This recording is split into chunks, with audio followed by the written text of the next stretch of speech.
একটা ছোট ছাদ বাগানের কাছে যখন আগামী দিনে ধীরে ধীরে স্বপ্ন গড়ে ওঠে, তখন তার অনুভূতিটা কিন্তু অনেক রকম হয়ে থাকে। আজকের ভিডিওতে ঠিক তেমন একটি স্বপ্ন বোনা কথা নিয়ে আপনাদের সামনে উপস্থাপনা করব। যখন সবেমাত্র ছোট্ট ছাদ বাগান শুরু করেছিলাম, কখনো ভাবিনি ধীরে ধীরে ছাদ বাগানের বিস্তার লাভ করবে এবং আপনাদের সামনে এভাবে উপস্থাপনা করার ক্ষমতা রাখবো। Hello friends, welcome to my channel.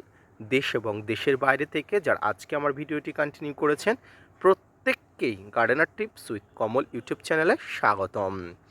ছাদ বাগানে আজকের ভিডিওর আলোচনার বিষয়বস্তু হলো ছোট্ট ড্রাগনের চারা থেকে প্রচুর সংখ্যক ড্রাগনের গাছ যখন আপনি লাগাবেন, এই সময় আপনি কি কি পরিচর্যা করবেন। এছাড়াও বাড়িতে এক টুকরো বা এক চিলতি ছাদ পড়ে থাকলে সেই ছাদকে অপ্রয়োজনীয় কাজে ব্যবহার না করে প্রয়োজনীয় কাজে কিভাবে ব্যবহার করতে পারবেন, আসুন তাই নিয়ে থাকছে আজকের ভিডিওটি। না স্কিপ করে কন্টিনিউ করুন।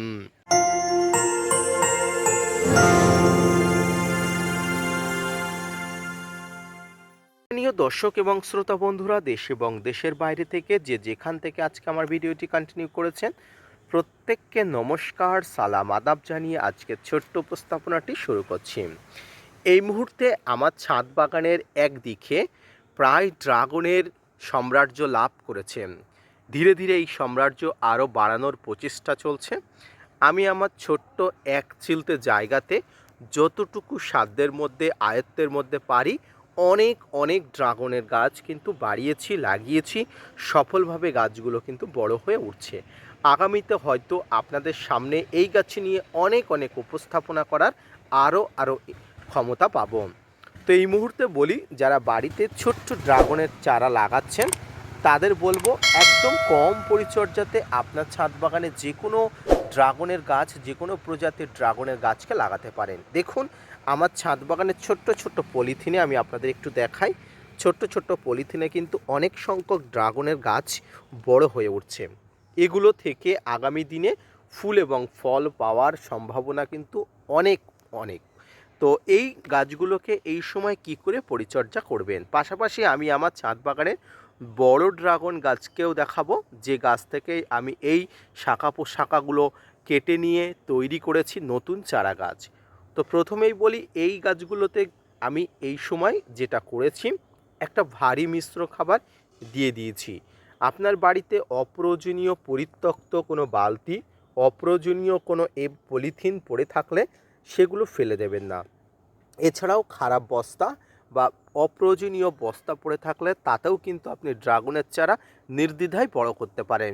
আমরা ছোট ছাদ বাগানে অনেক ব্যবস্থাপনা করে গাছ রোপণ করতে পারবো না, তাই আমাদের গ্রাম্যভাবেই যেভাবে গাছ রোপণ করতে হয় সেইভাবেই আমরা করেছি এবং সফলতাও আগামী দিনে পাবো, এটুকু ভরসা আছে।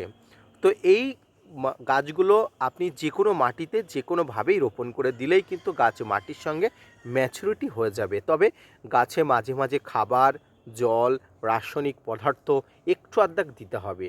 তো আসুন দেখুন, আমি আমার ছাদ বাগানে এই যে ছোট্ট পরিত্যক্ত বালতিতে, এক কথায় বলা যায় জরাজীর্ণ বালতিতে, প্রথম এই গাছটি রোপণ করেছিলাম। বিশ্বাস করুন, প্রথম এই গাছটিই রোপণ করেছিলাম। এই গাছটি আজ থেকে প্রায় 1 বছর আগে। তারপরে যখন ধীরে ধীরে গাছ বাড়তে শুরু করলো, তখন ভাবলাম গাছ তো সহজেই বাড়ে, তাই বাকি অংশটুকু ধীরে ধীরে আমি তৈরি করেছিলাম। তো এই গাছের গোড়াতে খাবার দেওয়ার প্রসেস কী? বড় ড্রাগন গাছে যখন খাবার দেন, এই গাছের গোড়াতেও তখন খাবার দিতে হবে এমনটি নয়। ছোট গাছগুলোকে আপনাকে যখন তখন খাবার দিতে হবে, কারণ ছোট গাছগুলোতে বৃদ্ধির সময় এই সময় নাইট্রোজেনের পদার্থ বাড়িয়ে দিতে হবে গাছের গোড়াতে, পাশাপাশি ফসফরাস এবং পটাশের পরিমাণও গাছেতে দিতে হবে। নাইট্রোজেন, ফসফরাস, পটাশ যে কোনো ছোটো গাছকে বড় করে তোলে, গাছের গ্রোথকে আরও বেশি ইমপ্রুভ করে এবং ফুল ফল আনার জন্য গাছকে প্রিপেয়ার করে তোলেন।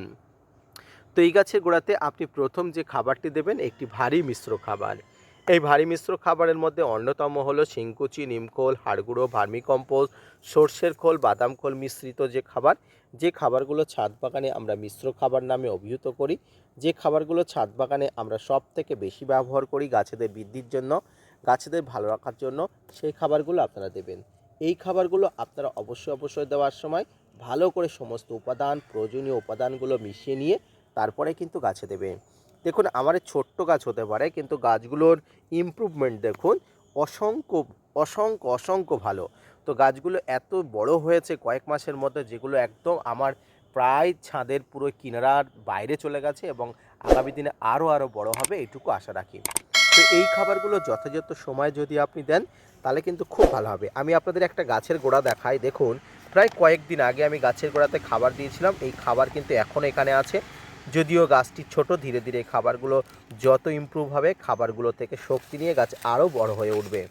তো এই গাছগুলোতেই আপনি শক্তি সামর্থ্য যত দেবেন তত কিন্তু গাছ বড় হয়ে উঠবে এবং বেশি বেশি ইমপ্রুভমেন্ট পাবেন। তাই আপনি মাঝে মাঝে যেমন রাসায়নিক খাবার দেবেন, ঠিক তেমন জৈব খাবারও আপনাকে দিতে হবে। এই সময় এসে নভেম্বর মাসে এসে ছোট থেকে বড় সমস্ত ধরনের ড্রাগন গাছের গোড়াতে একটু লাল পটাশ, একটু ডিএপি, সঙ্গে কিন্তু একটু মিশ্র খাবার যদি দিতে পারেন সেক্ষেত্রে ভালো হয়। আমি আপনাকে বলবো আপনারা প্রায় ডিএপি এবং লাল পটাশ বাড়িতে ব্যবহার করেন চাষের জমির জন্য। সেই ডিএপি এবং লাল পটাশ যদি গাছের গোড়াতে একটু একটু ছড়িয়ে দেন তাহলে এক্ষেত্রে কোনো ধরনের কোনো সমস্যা নেই, ছোট থেকে বড় গাছ। তাই আপনি যদি আপনার সামর্থ্যের মধ্যে থাকেন এই ডিএপি এবং লাল পটাশ আপনারা দিয়ে দেবেন। আর যাদের কোনো রকম সার কেনার সামর্থ্য নেই বা আশেপাশে নেই, তারা এই সময় বাড়িতে বিভিন্ন শাকসবজি, এই সময় ফলমূল ইত্যাদি কাটা হয়, সেইগুলো একটু জলে ভিজিয়ে রাখবেন, পচাবেন। সেই পচানো জলটি এই সময় গাছের গোড়াতে অবশ্যই দেবেন। আর মিশ্র খাবার সম্পর্কে তো আমি কমই বললাম। এই মিশ্র খাবার ছাদ বাগানে গাছের জন্য অপরিহার্য, এটি দিতেই হবে। এইটুকু আপনাকে করতে হবে। বিশেষ করে সবচেয়ে কম খরচে যেটা তৈরি করা হয় সেটা গোবর সার। আশেপাশ থেকে গোবর নিয়ে এসে সেটাকে ১ বছর রেখে পচিয়ে বা ৬ মাস রেখে পচিয়ে সেই সারটি অন্তত কম দামে পাওয়া যায় এবং কম কোনো দামই নেয় না এরকম সার। এই সারটি কিন্তু যেখানে সেখানে আপনি পাবেন। এটা কিন্তু গাছের গোড়াতে দিতে হবে। গাছের গোড়াতে যথাযথ খাবার পড়লে এই ধরনের কচি ডালপালাগুলো বার হবে এবং আপনার ছাদ বাগান আরও বেশি বিস্তার লাভ করবে।